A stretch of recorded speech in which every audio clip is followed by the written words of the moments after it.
Môre, dis Woensdag die 12de November en mag jy vandag die vrede van Yahweh ervaar. 'n Vrede wat jou oor rig op die waarheid en jou hart bewaar. Dag 1 het ons oor droogte gepraat en gister oor mense vrees en waarhede. Vandag kyk ons nou die derde toets, dinge wat blink. Party keuses in lewe lyk paradys mooi of net so veilig soos Egipte vir Abraham.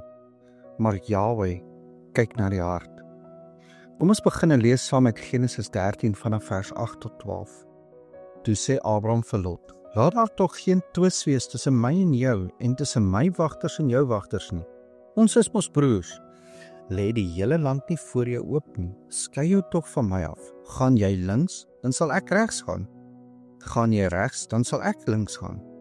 Toe slaan Lot sy oë op en sien dat die hele Jordaanstreek oral volop water het.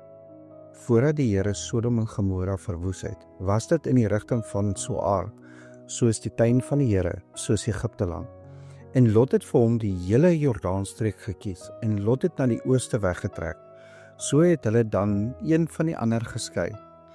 Abraham het bly woon in die land Kanaan, en Lot het gaan woon in die stede van die Jordaanstreek, en sy tente tot by Sodom opgeslaan.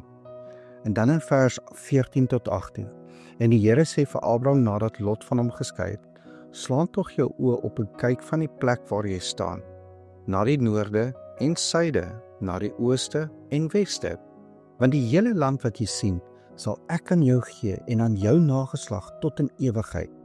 En ek sal jou nageslag maak soos die stof van die aarde, sodat as iemand die stof van die aarde kan tel, jou nageslag ook getel kan word.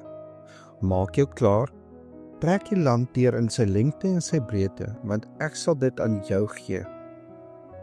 Toe het Abraham al verder tente opgeslaan en gaan woon by die terpentynbome van Mamre, wat by Hebron is, en hy het daar vir die Here 'n altaar gebou. Kyk hoe eenvoudig die storie verloop. Abraham kies vrede. Hy laat Lot eerste kies. Lot laat hom lei deur wat vir die oog mooi lyk. Hy lig sy oë op, sien die weilige Jordaan vlakte en kies sonder om eers te vra wat reg is. Hy vat die vlakte wat vol water is en beweeg al hoe nader aan Sodom. Dit lyk veilig, dit blink te pragtig. Abraham bly in Kanaan. Na Lot van hom weggespreek Yahweh met hom en sê hy moet sy oë ophef. Maar hierdie keer, kyk wat sê God: alles wat jy sien, gee ek. Abraham vat nie wat hy wil hê nie, hy wag en vertrou. Hy reageer nie deur te gryp nie, maar deur te aanbid.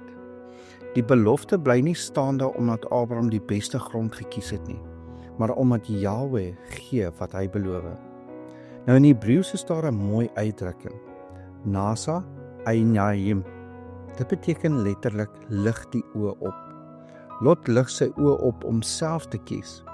Abraham lig sy oë op wanneer Yahweh hom roep om te kyk en te vertrou. Die vraag is nie wat jy sien nie, maar wie wys jou? Nou kom ons bring dit huis toe vandag.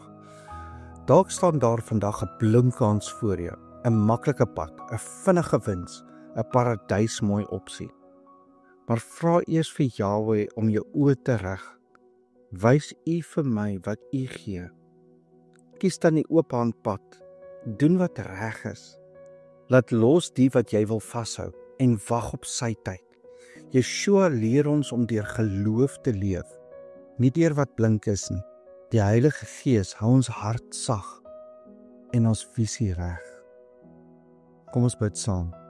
Ons Vader in die hemel, U naam is heilig. Laat U koninkryk kom in ons keuses.